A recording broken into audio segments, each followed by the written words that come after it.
सकाळी उठून आता निघालो मी दूध आणायला. तर चला दूध घ्यायला. गेल्या शेंगा तोडा घेतलं कारण की आपल्याला शेंगा पण हव्या होत्या. शेंगा पण घेतल्या, दूध आणि शेंगा घेतल्या थोड्या. आता निघालो घरी. चला उत्तर पब्लिक आता पोचलो घरी. आता मी निघालो दीदीकडे कारण तिच्या मुलीचं आहे गॅदरिंग, म्हणजेच माझ्या भाचीचा. तर आता निघाली मी तिकडे गॅदरिंग बघायला. ते घेऊन जायचं आपल्याला आणि आपल्यापाशी गजरा पण आहे, तो पण द्यायचा आहे. तर चला आता आम्ही आलेलो आहे इथं. तर बघा ही दीदी इथं आहे. तर आपण गजरा देऊ तिला. गजरा बघा ही तिची फ्रेंड आहे, ही तिच्यासोबत नाचणार आहे आपल्या भाची सोबत.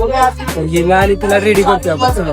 मित्रांनो ही बघा माझी भाची. दीदीला म्हणलं लगेच आपला गजरा लावून घे म्हणजे आपण फोटोशूट करा घेऊ. काही फोटो आणि एक असं छोटीशी क्लिप घेतली आणि स्टेजवर पाठवले. तर चला बघू डान्स. Bye bye. तर बघा पब्लिक पहिल्यांदा देवाचं गाणं चालू केलेलं आहे मी. आता आपल्या ताब्यात आलेला आहे नंबर.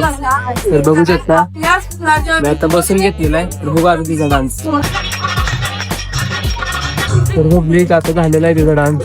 आणि एवढं सगळं बघून मला बालपणाची आठवण झाली माझी. यशस्वी अकॅडमीने घेतलेला हा कार्यक्रम चांगल्यापणाने पार पडला आणि आता आपल्या भाचीचा झालेला आहे डान्स. तर आता तिला घेऊन जाऊ तिच्या घरी. बघा मित्रांनो एवढ्या रात्रीच तिला सोडायला आली कारण तिचा डान्स आपल्याला आवडला म्हणून तिला सोडायला आली. नसतं आलं सोडायला. आणि की हा डान्स बघून मी एकदा डान्स केलेला मला आठवलं. आणि चला तर मित्रांनो आता पोहोचलो मी घरी. Bye bye.